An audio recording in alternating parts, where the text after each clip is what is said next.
ശക്തിയും ധനവും ജ്ഞാനവും ബലവും ബഹുമാനവും മഹത്വവും സ്തോത്രവും ലഭിപ്പാൻ യോഗ്യനായ യേശുക്രിസ്തുവിന്റെ മഹത്വമുള്ള നാമം വാഴ്ത്തപ്പെടുമാറാകട്ടെ. ഇന്ന് രാത്രി നിങ്ങളോട് സംസാരിക്കുവാൻ എനിക്ക് നിയോഗം കിട്ടിയിരിക്കുന്ന വിഷയം മാറുന്ന ലോകത്തിൽ മാറ്റമില്ലാത്ത ദൈവം എന്ന വിഷയമാണ്. ഹല്ലേലൂയ! മാറുന്ന ലോകത്തിൽ മാറ്റമില്ലാത്ത ദൈവം. ഞാൻ വിശ്വസിക്കുന്നു കഴിഞ്ഞ ദിവസം എവിടെയെല്ലാം ഞാനത് പ്രസംഗിച്ചോ അവിടെ എല്ലാം ശക്തമായ ദൈവസാന്നിധ്യം വെളിപ്പെട്ടു. ഇന്ന് രാത്രിയും അതിവിടെ ആവർത്തിക്കുന്നത് വിശ്വസിക്കുകയാണ്. ഹല്ലേലൂയ! അത് തന്നെ ഒരു ദൂത. എന്താ? ലോകം മാറും, പ്രസ്ഥാനം മാറും, സംഘടനകൾ മാറും, വ്യക്തികൾ മാറും, ഹല്ലേലൂയ, ചാർച്ചക്കാർ മാറും, ദൈവം മാറത്തില്ല. വിശ്വസിക്കുന്നവർ കരങ്ങളെ ചേർത്ത് തുടിച്ചാണ്. ഹല്ലേലൂയ! രണ്ട് വാക്യങ്ങൾ അതിനെ ആസ്പദമായി വായിക്കുവാൻ ഞാൻ കർത്താവിൽ ശരണപ്പെടുകയാണ്. മലാക്കി പുസ്തകം 3-ാം അധ്യായം അതിന് 6-ാം വാക്യവും എബ്രായ ലേഖനം 13-ാം അധ്യായം 8-ാം വാക്യവുമാണ് ടെസ്റ്റ് ആയിട്ട് വായിക്കുവാൻ കർത്താവിൽ ആഗ്രഹിക്കുന്നത്. മലാക്കി പുസ്തകം 3-ാം അധ്യായം 6-ാം വാക്യം, എബ്രായ ലേഖനം 13-ന്റെ 8-ാം വാക്യം ദേവദാസൻ വായിച്ച് സഹായിക്കുന്നതായിരിക്കും. യഹോവയായ ഞാൻ മാറാത്തവൻ, യഹോവയായ ഞാൻ മാറാത്തവൻ, അതുകൊണ്ട് യാക്കോബിന്റെ പുത്രന്മാരെ, അതുകൊണ്ട് യാക്കോബിന്റെ പുത്രന്മാരെ, നിങ്ങൾ മുടിഞ്ഞു പോകാതിരിക്കുന്നു. നിങ്ങൾ മുടിഞ്ഞു പോകാതെ ഇരിക്കുന്നു. അടുത്ത വാക്യം, യേശുക്രിസ്തു ഇന്നലെയും ഇന്നും എന്നേക്കും അനന്യൻ തന്നെ. യേശുക്രിസ്തു ഇന്നലെയും ഇന്നും എന്നേക്കും അനന്യൻ തന്നെ. മാറുന്ന ലോകത്തിൽ മാറ്റമില്ലാത്ത ദൈവം. ഓരോ ദിവസവും, ഓരോ മണിക്കൂറിലും, ഓരോ വർഷവും ലോകം മാറിക്കൊണ്ടിരിക്കുകയാണ്. നമുക്കറിയാം, ഒരു 10 വർഷം മുമ്പ് ഒരു ഹോസ്പിറ്റലിൽ പോയാൽ കുറെ വാർഡുകൾ അല്ലെങ്കിൽ കുറച്ച് വാർഡുകളെ ഉണ്ടായിരുന്നുള്ളൂ. ഇപ്പോൾ വാർഡുകളുടെ എണ്ണം തന്നെ കൂടിയിരിക്കുക. കാര്യം എന്താ? മഹാവ്യാധികൾ ഓരോ ദിവസവും പുറപ്പെട്ടു വന്നുകൊണ്ടിരിക്കും. ലോകം മാറിക്കൊണ്ടിരിക്കുകയാണ്, ബന്ധങ്ങൾ മാറിക്കൊണ്ടിരിക്കുകയാണ്. ഹല്ലേലൂയ! സാമ്പത്തിക നിലവാരങ്ങൾ മാറിക്കൊണ്ടിരിക്കുകയാണ്, കാഴ്ചപ്പാടുകൾ മാറിക്കൊണ്ടിരിക്കുകയാണ്, സംസ്കാരങ്ങൾ മാറിക്കൊണ്ടിരിക്കുകയാണ്, സ്വഭാവത്തിന് മാറ്റം വന്നുകൊണ്ടിരിക്കുകയാണ്. എന്നാൽ നമ്മുടെ ദൈവത്തിന്റെ സ്വഭാവത്തിനോ അധികാരത്തിനോ അന്നും ഇന്നും മാറ്റമില്ല. കാരണം എന്താണ്?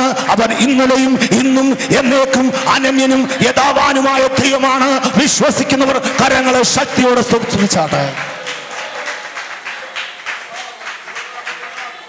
ഹല്ലേലൂയ! ഹല്ലേലൂയ! ആദ്യം പറഞ്ഞ വാക്യം ഒന്ന് വായിച്ചാട്ടെ. എന്താണ്?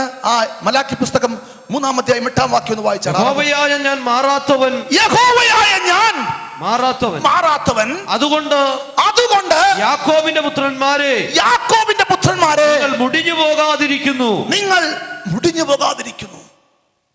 എന്താ ആ വാക്യത്തിന്റെ അർത്ഥം? ഹല്ലേലൂയ!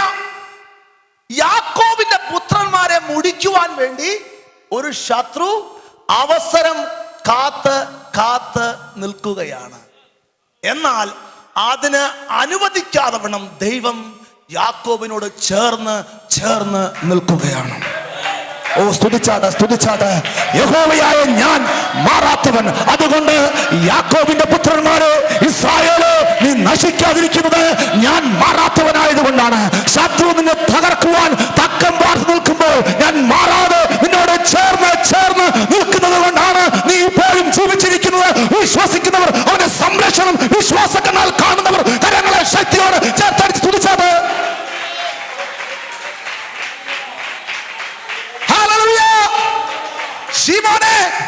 ശീമോനെ, സാത്താൻ നിന്നെ ഗോതമ്പ് പോലെ പാറ്റേണ്ടതിന് അനുവാദം ഞാനോ നിന്റെ വിശ്വാസം നഷ്ടപ്പെട്ടു പോകാതിരിക്കാൻ അതിന് സമ്മതിച്ചില്ല.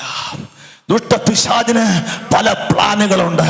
നിന്നെ അറുക്കുവാൻ, നിന്നെ മുടിക്കുവാൻ, നിന്നെ നശിപ്പിക്കുവാൻ, നിന്നെ കൊല്ലുവാൻ, നിന്റെ നല്ല ബന്ധങ്ങളെ അറുക്കുവാൻ പിശാചിന് പദ്ധതിയുണ്ട്. എന്നാൽ അത് സാധിക്കുകയില്ല, അത് നടപ്പിൽ വരികയില്ല. കാരണം നിന്റെ ദൈവം മാറാത്തവനായി നിന്നോട് ചേർന്ന് നിൽക്കുകയാണ്. വിശ്വാസക്കന്നാൽ അവനെ കാണുന്നവർ മാത്രം കരങ്ങളെ ശക്തിയോടെ ചേർത്തടിച്ച് സ്തുതിച്ചടക്കുമ്പോൾ ശ്രദ്ധിക്കണം.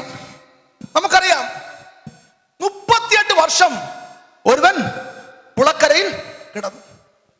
ആ ഭാഗം വായിക്കുമ്പോൾ അവിടെ ഒരു കുളത്തെ കുറിച്ച് എഴുതിയിട്ടുണ്ട്. എന്താ? ബെഥെസ്ദ എന്ന എബ്രായ പേരുള്ള ഒരു കുളം. ആ കുളത്തിൽ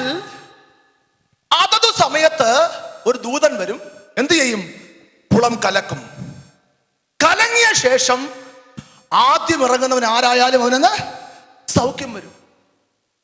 അന്ന് അങ്ങനെ ഒരു കുളം ഉണ്ടായിരുന്നു.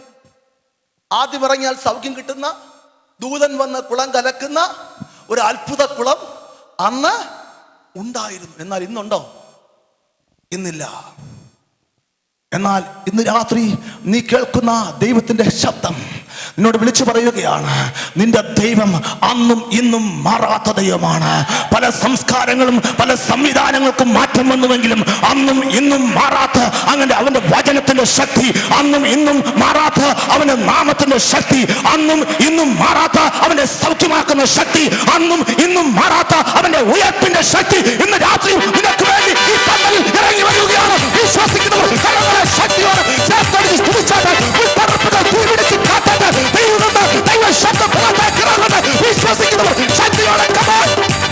ഒരു ദിവസം മോശ ഒരു ചോദ്യം ദൈവത്തോട് ചോദിച്ചു. ന്യായമായൊരു ചോദ്യം. എന്താണെന്നറിയാമോ? നീ എന്നെ അഭിഷേകം ചെയ്തു, മുൾപ്പറപ്പിൽ പ്രത്യക്ഷപ്പെട്ടു, എല്ലാം ശരിയാണ്.